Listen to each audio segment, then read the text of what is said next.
security guard on the night shift knows why the cold storage door locks from the inside. I learned why, and now I have to live with that knowledge, if I survive. This job wasn't my first choice, but when you need money and have no college degree, options are limited. My shift was simple: patrol the facility from 10 p.m. to 6 a.m., make sure nothing gets stolen and no equipment catches fire. It paid well for minimal effort, and the solitude suited me. My third week on the job started like any other. I clocked in, did my first walkthrough, and settled in the security office with my thermos of coffee. Around 1 a.m., I started my second patrol, checking each section of the facility methodically.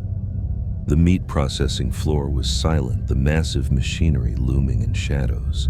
The packaging area with its conveyor belts frozen in place. The administrative offices locked and dark. Then the storage areas, dry goods, refrigerated sections, and finally the crown jewel of the facility, the massive cold storage where dressed carcasses hung on automated rails. I never liked going into the cold storage. Even with the company jacket, it was bone-chilling at 18 degrees. But protocol required a visual check twice per shift. So in I went, shining my flashlight across rows of hanging meat, the beam creating grotesque shadows on the walls. That night, I noticed something unusual. The temperature gauge by the door read 22 degrees, nearly 5 degrees colder than standard. I made a mental note to report it to maintenance, then turned to leave. That's when I heard it, a soft metallic sound like a meat hook swinging against another. I froze, listening. The facility was old and settling sounds were common, but this was different, rhythmic, almost deliberate. I swung my flashlight toward the source, somewhere deep in the rows of hanging carcasses. "Hello?" My voice sounded small in the cavernous space. "Maintenance. Anyone in here?" No response, but the sound continued. Probably just one of the motorized rails having a glitch, I told myself. Still, protocol demanded I investigate any unusual activity. I moved deeper into the storage area, my boots leaving prints in the light frost on the concrete floor. The beam of my flashlight cut through mist that shouldn't have been there. The cold storage was supposed to be dry, yet I could see my breath forming thicker clouds than usual. The sound grew louder as I approached the back section where the oldest carcasses hung. The hook noises had a pattern now. 3 quick taps, then silence, then 3 more. My light caught movement ahead and I slowed my approach. "This is security. Identify yourself." The movement stopped and so did the sound. Then something shifted in the darkness beyond my light's reach. I stepped forward and felt my blood freeze colder than the air around me. A single meat hook swung empty but moving on its own. Behind it, rows of hooks hung with their grisly cargo, but one space was conspicuously empty. My radio crackled, making me jump. "Jensen, check in. You've been in cold storage for 15 minutes. I fumbled for my radio. "I'm here. Just checking something out. Possible equipment malfunction." "Need maintenance?" "No, My words died as my light caught something on the floor. A trail in the frost leading deeper into the storage area behind a section of plastic curtains I'd never noticed before. "I'll handle it," I finished. Just routine. Against my better judgment, I followed the trail. The plastic curtains parted with a soft crinkle, revealing a section of the cold storage that wasn't on any facility map I'd seen. The ceiling was lower here, the walls older, with a layer of ice crystals giving them a glittering appearance. The trail continued to what looked like an old wooden door embedded in the back wall. The door wasn't supposed to be there. The building schematics showed solid concrete on all sides of the cold storage. Yet here was a door with ancient-looking iron hinges crusted with ice and a handle that looked like it hadn't been touched in decades. The trail in the frost led directly to it. My instinct screamed to leave, to radio for backup, or just get out and pretend I never saw this. But curiosity, a security guard's worst enemy, got the better of me. I reached for the handle. It was so cold it burned my skin even through my glove. The door didn't budge at first, then gave way with a crack of breaking ice. Cold air, much colder than even the storage area, rushed out, carrying a smell that didn't belong in a food processing facility. Old earth decay, and something else I couldn't identify. Beyond the door was a crude stairwell descending into darkness. The steps were packed earth and stone, not concrete like the rest of the facility. My flashlight beam seemed to be swallowed by the darkness below, revealing little. That should have been my cue to leave. Call the manager, report a structural anomaly, and let someone else deal with it in the morning. Instead, I took the first step down. The temperature dropped with each step. My facility jacket, designed for the standard cold storage, offered little protection against this bone-penetrating chill.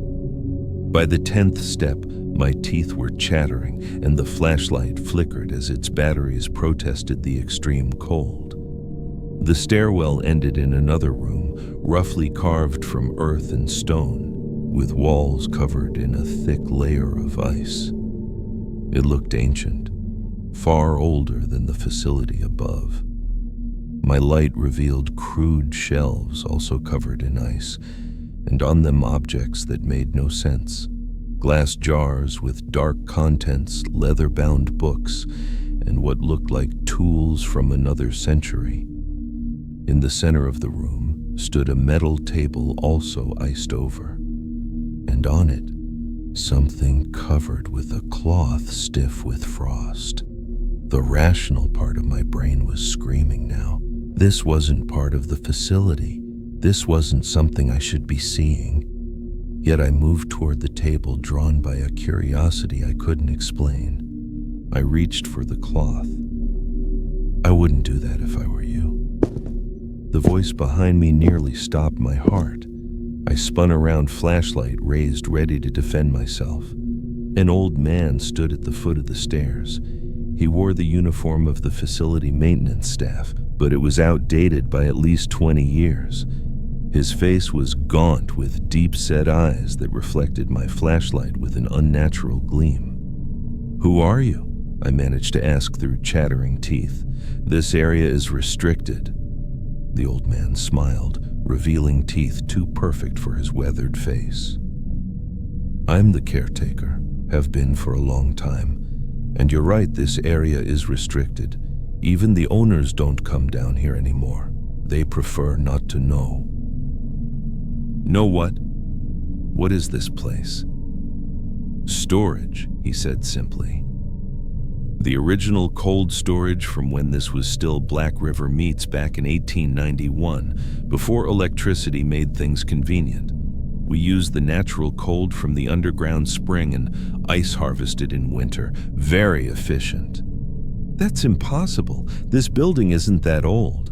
I knew the facility had been built in the 1970s.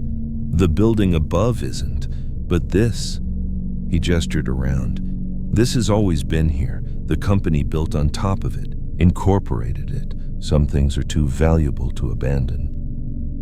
My flashlight flickered again, going dim for a moment before strengthening. In that brief darkness, I thought I saw something else in the room with us, a tall, thin shape standing in the corner. When the light returned, nothing was there. "What's under the cloth?" I asked, pointing to the table. The old man's smile widened. "The reason for the cold. The reason this facility has prospered when others failed. The reason the meat from redwood tastes different. Special." He stepped toward the table and I instinctively backed away. "Every successful business has a secret, Mr. Jensen. Ours has been here for over a century." He knew my name. I hadn't introduced myself and my nameplate was covered by my jacket. How do you... Your predecessor showed the same curiosity, and the one before him. Night guards always find their way down here eventually. Something calls to them. He reached for the cloth. Would you like to see? Warning bells screamed in my head. No, I need to get back to my rounds. Too late for that, I'm afraid. You've seen the door. That makes you part of it now. He pulled the cloth away, revealing what lay on the table. I wish I could say it was unrecognizable, but that would be a lie. I recognized it immediately as human, or what had once been human before it had been changed. The proportions were wrong. Limbs too long, torso too narrow. The skin had a bluish tint, and where the face should have been was a smooth surface with only the suggestion of features as if they'd been pressed flat.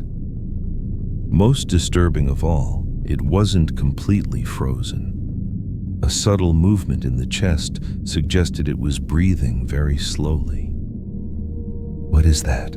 I whispered. "The original owner, Mr. Black River. At least what's left of him. He discovered that certain preparations of meat, especially those involving particular parts of particular animals, have remarkable properties. He experimented extensively. Eventually, he experimented on himself." The old man stroked the thing's arm almost affectionately. "It didn't go as planned, but the results were still quite useful. He no longer needs to eat in the traditional sense. He absorbs, and what he absorbs, he improves. Every carcass that hangs in the cold storage above spends one night down here with him. By morning, the meat is enhanced. Customers can taste the difference even if they don't know why." "That's disgusting. Illegal." I was backing toward the stairs now. "It's business, Mr. Jensen. Very successful business. And now you're part of it." "I'm not part of anything. I'm leaving and I'm calling the health department." The old man sighed. "They all say that, but the door only opens one way now." I turned and ran for the stairs only to find them gone, replaced by a solid wall of ice. Impossible. I'd just come down them moments ago. "The cold storage has many doors, Mr. Jensen, but they change. They're not always where or what you expect them to be." My radio crackled again, but this time with no intelligible voice, just static, and what sounded like the same rhythmic tapping I'd heard earlier. "Your choice now is simple," the old man continued. "Join us in service to the facility like I did when I discovered this place in 1976, or join Mr. Black River in a more direct capacity." The thing on the table moved, then a slow turning of its head toward me. Where eyes should have been were just shallow depressions, but I could feel it sensing me, measuring me. "What do you mean, join you?" I asked, playing for time as I scanned the room for any escape. "The night shift needs special attention. I'm getting old. Mr. Black River requires care supervision. The meat needs processing. It's a position with considerable longevity, as you can see." The implication was clear. Become like him or become like the thing on the table. Neither option was acceptable. My flashlight flickered again, and in the momentary darkness I lunged past the old man toward where I thought the doorway had been. My shoulder hit solid ice wall, and pain shot through me. The old man hadn't moved but was watching with something like disappointment. "There's no way out except through acceptance, Mr. Jensen. Fighting only makes the transition more difficult." The temperature seemed to be dropping further. My movements were becoming sluggish, my thoughts cloudy. I slumped against the wall, feeling ice crystals forming on my eyebrows and lashes. "What happens now?" I asked, my voice barely a whisper. "Now?" The old man approached with that too perfect smile. "Now you begin your training. The facility needs its guardians, and Mr. Black River needs his care. By morning, you'll understand your purpose." As my consciousness began to fade, I heard a sound from above. The heavy metal door of the cold storage opening and closing. The next shift arriving perhaps, or an early morning worker. Someone who might notice my absence. The old man heard it too. "Ah, it seems we have another curious soul. They always come eventually." He turned to me. "Rest now. When you wake, your perspective will be quite different." As darkness took me, my last thought was of the facility maps in the cold storage door that supposedly only locked from the outside. No security guard on the night shift knows why it actually locks from the inside.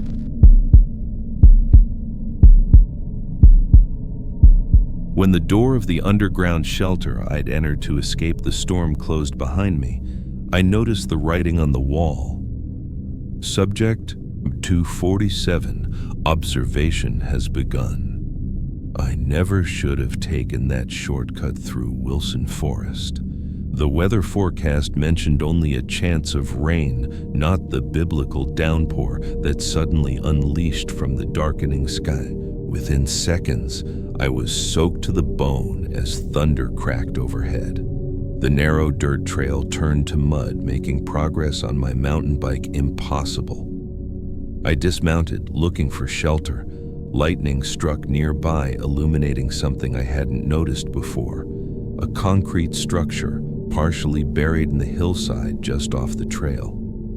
At first I thought it might be a maintenance building, but as I approached, I realized it was something else entirely. A heavy metal door set into concrete with faded yellow and black civil defense markings. A Cold War-era fallout shelter. I hadn't known there were shelters in Wilson Forest, but it made sense. The forest was only 20 miles from what had once been a significant military installation back in the 1960s. Another crack of lightning made my decision for me.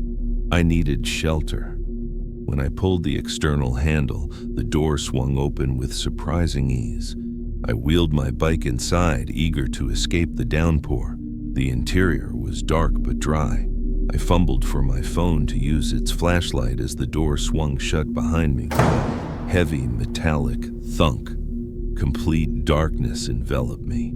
I switched on my phone's flashlight, revealing a simple concrete room about 15 feet square. Metal shelving units lined the walls, mostly empty save for a few rusted cans and faded boxes. A thick layer of dust covered everything, suggesting no one had been inside for years. I tried the door, but it wouldn't budge. No handle existed on the inside, just a smooth metal surface. I pushed harder, then put my shoulder into it. Nothing. The door had somehow locked when it closed. At least I had my phone, though the signal showed no service as expected this deep in the forest and underground. I did a more thorough examination of the room. Besides the shelving, there was an old metal desk in one corner and what looked like a ham radio setup, though clearly non-functional. A doorway in the back wall led to a small bathroom with a sink and toilet. The sink produced only rust-colored water when turned on. As I swung my light back toward the main room, I noticed something I'd overlooked. Writing on the wall next to the entrance, scratched into the concrete.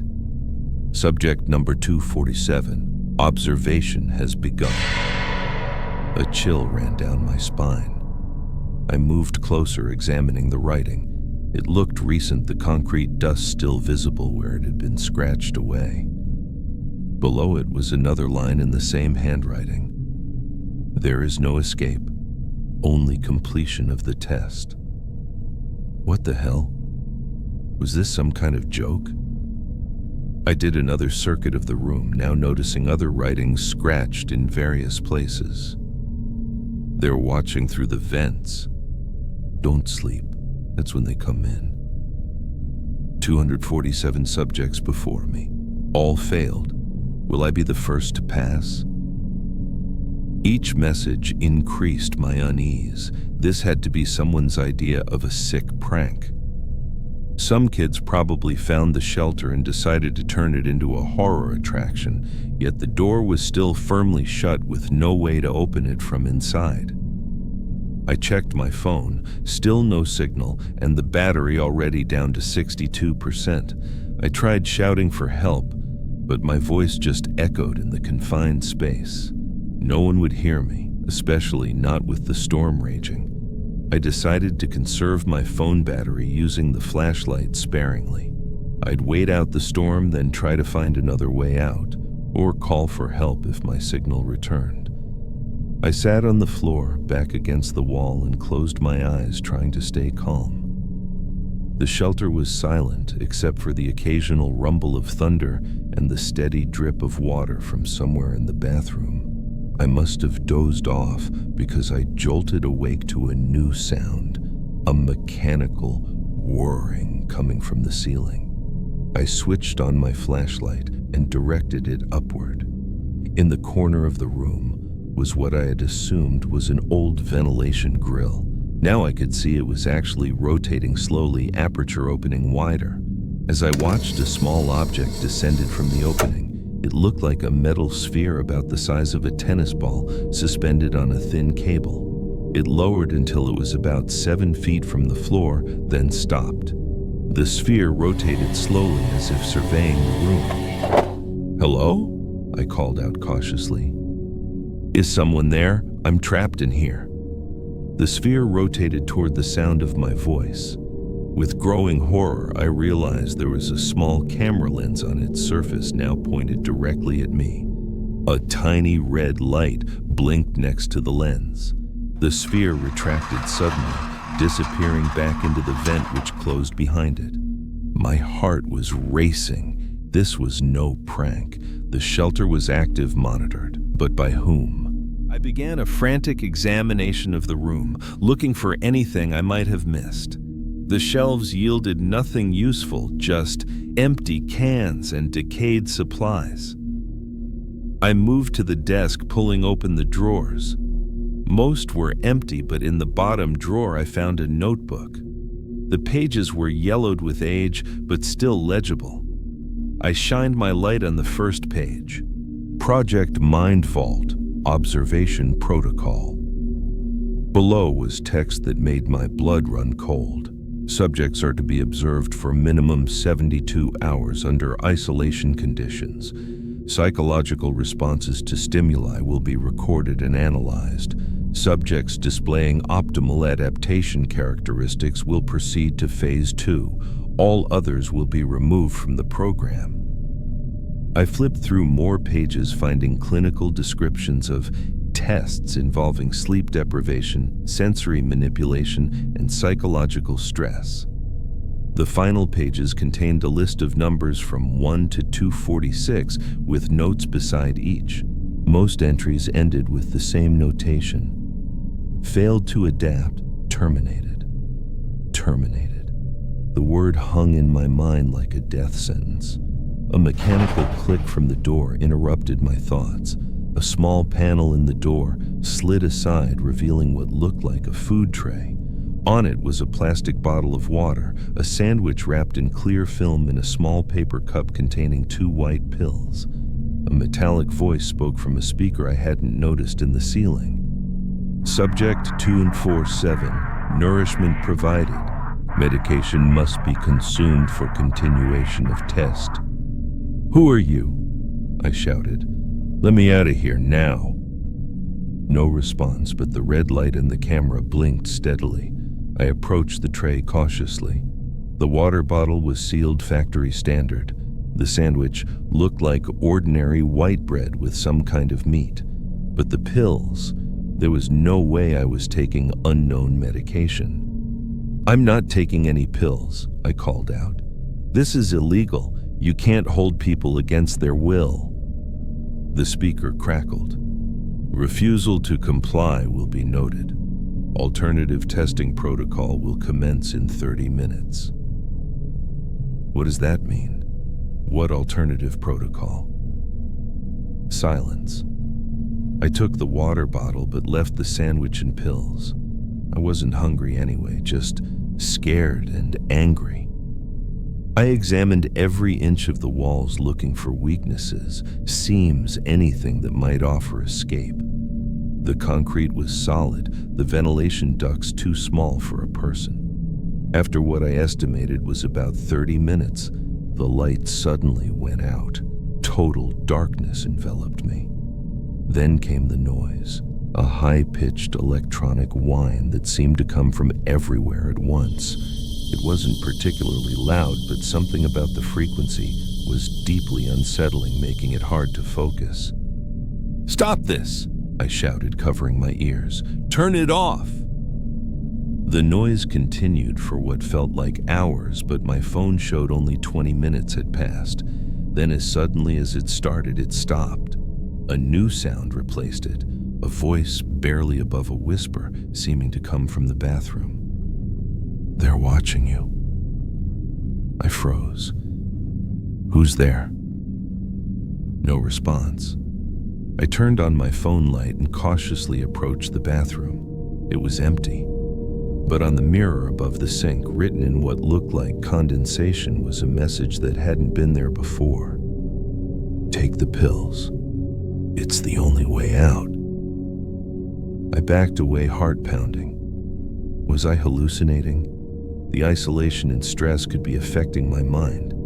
Or was this part of their alternative protocol, making me think I wasn't alone? The loudspeaker crackled again. "Final opportunity for voluntary compliance. Failure will result in escalation." Something moved in my peripheral vision, a shadow detaching itself from the corner. I swung my light toward it, but there was nothing there. The whispering voice came again, this time from right behind me. "They won't let you leave until you comply." I spun around. Nothing. With shaking hands, I took the cup with the pills. I wouldn't take them, but maybe I could pretend to. I brought the cup to my lips, then palmed the pills, holding them in my closed fist while mimicking swallowing. "I took them," I announced to the camera. "Now what?" For several minutes, nothing happened. Then the speaker activated again, compliance verified, proceeding to phase 2. The lights came back on, brighter than before. A panel in the wall I hadn't noticed before slid open, revealing a new room beyond. Unlike the concrete shelter, this room had white walls and a clinical appearance. In the center was a single chair with restraints. "Subject 247, proceed to examination room." Every instinct told me not to enter that room. I stayed where I was. "I'm not going anywhere until you tell me what this is about." A faint hissing sound began. A sweet smell filled the air. Gas.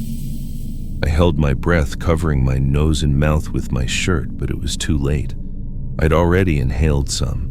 The edges of my vision began to blur, objects doubling and shifting. In the bathroom mirror, my reflection looked wrong somehow.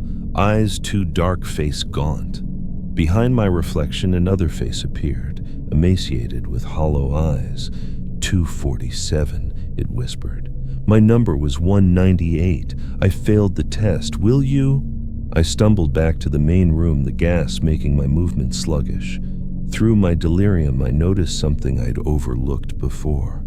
A seam in the concrete near the floor by the desk. I dropped to my knees, crawling toward it.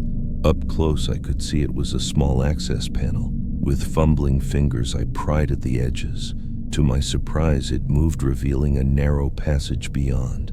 An escape route or another hallucination? Subject 247. This is your final warning. Proceed to examination room immediately. I squeezed into the access panel, pulling myself into the tunnel beyond. It was barely wider than my shoulders, forcing me to crawl. The passage was dark, but I could feel a faint movement of air, suggesting it led somewhere. Behind me, I heard mechanical sounds, hydraulics and motors. They were coming for me. I crawled faster, ignoring the pain as rough concrete scraped my elbows and knees. After what felt like an eternity, the tunnel widened slightly. Ahead, I could see a faint light. The tunnel ended at a rusty grate. Beyond, I could see trees, sky. Outside, freedom. I pushed against the grate and it gave way. I tumbled out onto wet leaves and mud. Rain still fell, but lighter now, the storm passing. I checked my phone. To my surprise, I had a signal, weak but present. I dialed 911 with trembling fingers. 911, what's your emergency? I need help, I gasped. I was trapped in some kind of government testing facility in Wilson Forest. A pause. Sir, can you verify your location? I'm somewhere in Wilson Forest. I escaped through a tunnel. Another pause, longer this time. Then a different voice came on the line. Male clinical professional. Subject 247, your evacuation test has been noted. Please remain at your current location for retrieval. Ice flooded my veins. This wasn't 911. I ended the call immediately, throwing the phone away. They were tracking me through it. In the distance, I heard mechanical sounds. Vehicles, perhaps helicopters.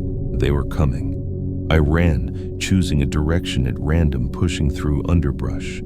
I had to find help, real help, before they found me. I broke through the trees onto a dirt road. In the distance, I saw headlights approaching. Help or hunters?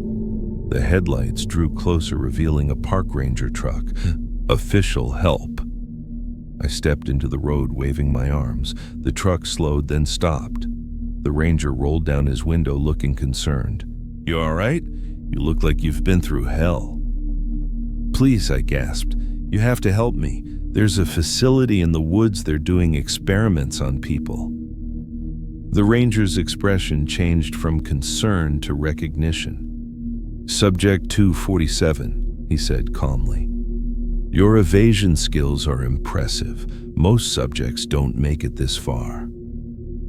My world collapsed. There was no escape. The ranger spoke into his radio. Subject 247 recovered, proceeding with retrieval. As figures in white hazmat suits approached, I realized the truth. I'd never left the shelter. The gas, the tunnel, the forest, all hallucinations, all part of the test. On the ranger truck, I noticed the faded lettering. Project Mind Vault Field Operations. What do you want from me? I asked as they surrounded me. To see how far you'll go to escape when there is no escape. To measure your psychological breaking point. Why? Because some threats can't be escaped, only endured, and we need to know who can endure them. The last thing I remember before the sedative took effect was the writing on the shelter door I hadn't noticed when I entered. Subject number 248, you will be next.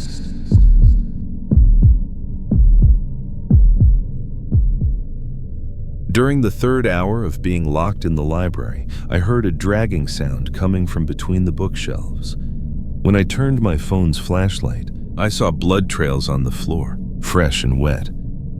I never intended to stay past closing. The midterm deadline was tomorrow, and I needed to finish my research. The library at this university was massive, an architectural oddity built in the 1930s with 5 sprawling floors of towering shelves arranged in concentric circles. Voices echoed strangely here, and the air always smelled of old paper and dust. I'd been in the basement level, working at a secluded desk hidden among the ancient history stacks. With headphones on, I completely missed the closing announcements. By the time I realized something was wrong, the overhead lights were already dimming section by section. Hello? I called out, scrambling to gather my laptop and notes. My voice bounced oddly between the shelves. I'm still down here. No response. I hurried toward where I thought the exit was located, navigating through the labyrinthine shelves. I made it to the central staircase just as the main lights shut off completely, leaving only the faint green glow of emergency exit signs. I took the stairs 2 at a time, reaching the main floor. The massive oak doors at the entrance were already locked, the security gate pulled across.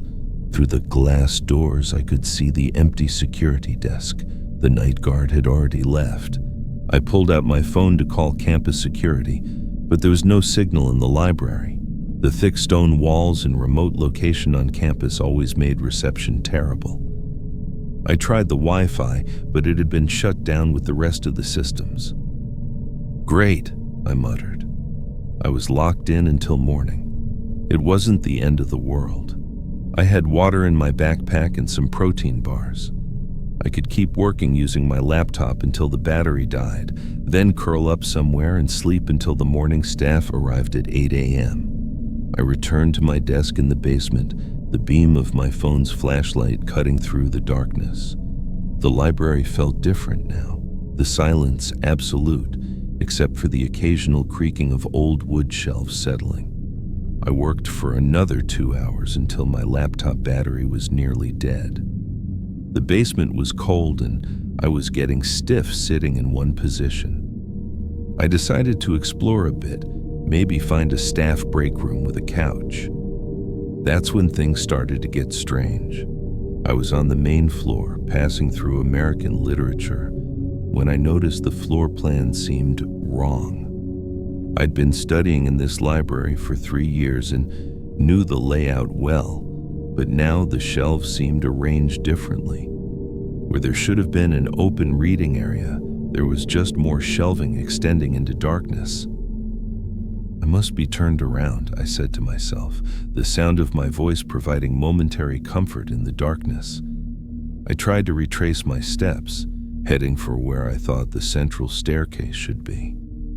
Instead, I found myself in an unfamiliar section with older wooden shelves I didn't recognize. A noise stopped me, a soft thump from somewhere ahead, like a book falling. Then another. I moved cautiously toward the sound. "Hello? Is someone else here?" Silence answered me. Then, from much closer, I heard it. A slow, dragging sound, like something heavy being pulled across the floor. It stopped abruptly. I stood frozen, straining to hear. My phone's battery was at 20% now. I needed to conserve it, but I kept the flashlight on, afraid of what might be in the darkness. The dragging sound came again, from behind me this time. I spun around, the light beam cutting through dusty air. Nothing was there, just endless rows of books. But on the floor, a dark smear led between two shelves. I approached cautiously, crouching down. It looked wet, glistening in my light. I touched it with a fingertip. Blood. Fresh blood. My heart hammered in my chest as I straightened up. This wasn't possible. I was alone in here. The library had been closed for hours. "Who's there?" I called, my voice cracking. "This isn't funny." The blood trail led between the shelves. Against every instinct, I followed it. It continued for about 20 feet, then abruptly stopped at a blank wall. No, not a wall. Looking closer, I could see it was a door. A maintenance door painted the same color as the surrounding wall, almost invisible unless you were looking for it. The blood trail led right under it. I tried the handle. Locked. The dragging sound came again, much louder now, from the direction I'd just come from. Then another sound. A wet, gurgling noise, like someone trying to breathe through liquid. I ran. I ran blindly through the stacks, taking turns at random, just wanting distance between myself and whatever was making those sounds. After several minutes, I stopped, gasping for breath, and realized I was completely lost. The shelves all looked the same in the dim light. I couldn't find the central staircase or any landmarks I recognized. It was as if the library had rearranged itself around me. My phone battery was at 15%. I needed to find a way out, or at least a safe place to wait until morning. I remembered there was a staff lounge on the second floor. If I could find the stairs, I could barricade myself in there. I moved more carefully now, trying to maintain my sense of direction. The shelves seemed to go on forever, arranged in concentric circles that made navigation confusing. I turned a corner and stopped dead. On the floor ahead was another blood trail, thicker than before, and beside it, a smeared handprint on one of the shelves. As I stared, the books on that shelf began to move, sliding out inch by inch as if pushed from behind. I backed away, then turned and ran again. The sound of books falling to the floor echoed behind me. I found myself in what appeared to be the rare book section, with glass-fronted cases instead of open shelving. I tried door after door, looking for a way out, but all were locked. My phone chirped, 10% battery warning. The flashlight was draining it quickly. The dragging sound had stopped, but now I heard something else, pages turning. The noise came from everywhere at once, the soft fluttering of thousands of pages turning simultaneously. I reached a reading area with tables and chairs. This I recognized. I was on the 3rd floor now, though I had no memory of climbing any stairs. How was that possible? A sudden movement caught my eye. On the far side of the reading area, a figure stood motionless between two shelves. The distance and darkness made details difficult to make out, but something was wrong with its proportions. Too tall, too thin, its head oddly elongated. "Who's there?" I called. The figure moved, not walking but gliding sideways, disappearing between the shelves. The dragging sound resumed, moving rapidly away. I spotted an emergency exit across the reading area and ran for it. A red sign above it read, "Alarm will sound." I didn't care. I'd rather face campus security than whatever was in here with me. I hit the push bar hard. Nothing happened. No alarm, no opening door. I pushed again, harder. The bar moved, but the door remained sealed shut. "No, no, no," I muttered, pushing repeatedly. My phone light flickered, dimming as the battery reached critical levels. In the momentary darkness, I heard it again. The dragging sound, now right behind me. I turned slowly.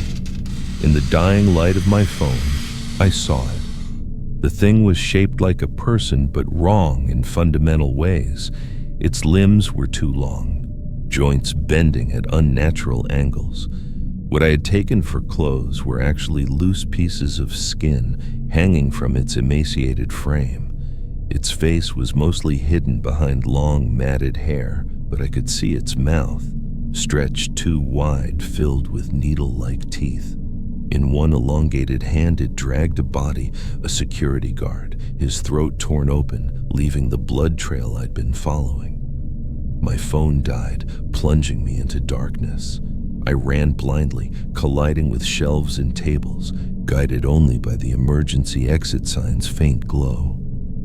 Behind me, I heard the creature drop its prey and give chase, moving with a rapid skittering sound like too many limbs on hardwood floors.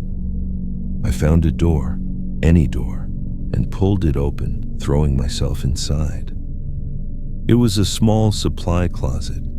I slammed the door shut and pressed my weight against it, feeling it shudder as the creature collided with the other side. The pounding continued for several minutes, then stopped. I heard that wet, gurgling breath just outside, then the sound of sniffing, as if it were scenting me through the door. Minutes passed. Then the dragging sound resumed, moving away. Was it leaving? Or going to find another way in? I stayed frozen in place, afraid to move or make a sound. My watch glowed faintly. 3:17 a.m., hours still until dawn. From outside the closet came a new sound, the soft whisper of pages turning, then a voice, dry and papery. "Reader, we have your scent now. The library remembers all who enter." The central heating system clicked on, the sudden hum making me mump. Air began flowing from a vent near the floor, carrying the smell of dust and old books, and something else, a rotten meat smell that grew stronger by the second. The vent. It was coming through the vent. I pressed myself against the far wall as a dark liquid began seeping through the vent grate. In the darkness, I couldn't see it, but I could smell it. Blood, the same as the trail I'd followed. The liquid moved unnaturally, flowing upward against gravity, taking shape in the center of the room. The temperature dropped dramatically, my breath fogging in the air. I groped blindly for a weapon, anything to defend myself. My hand closed around what felt like a fire extinguisher. As the shape lunged toward me, I swung the extinguisher with all my strength. There was a wet, cracking sound, and the thing collapsed, the liquid splashing across my shoes. I yanked the door open and burst out, running blindly again. Somehow I found the central staircase and half ran, half fell down the steps to the main floor. The front doors were still locked, but now I could see outside. Campus security lights, a person walking past. I pounded on the glass, screaming for help. The person stopped, looking confused, then approached. It was another security guard. I screamed, "There's something in here! Let me out!" The guard's expression changed from confusion to horror. Not at my words, but at something behind me. I turned. The thing stood at the far end of the lobby, the guard's body still clutched in its elongated hand. But now I could see more clearly what it was, or had been. Its skin was the yellowed color of old paper, its body twisted and malformed as if someone had tried to fold a human being like origami. Where its eyes should have been were just empty black holes, leaking a dark fluid that looked like ink. As campus security radioed for backup, the thing retreated into the darkness between the shelves, dragging its victim with it. When they finally broke through the doors 10 minutes later, they found me huddled against the wall, covered in ink-like stains. They never found the security guard's body. The blood trails were gone too, leaving only my stained clothes as evidence anything had happened. And I know why certain books in the library are chained to their shelves, why some sections remain permanently locked. I know why the library staff always leaves before dark, and why there are no security cameras inside. It's still there, waiting for the next person to miss the closing announcement.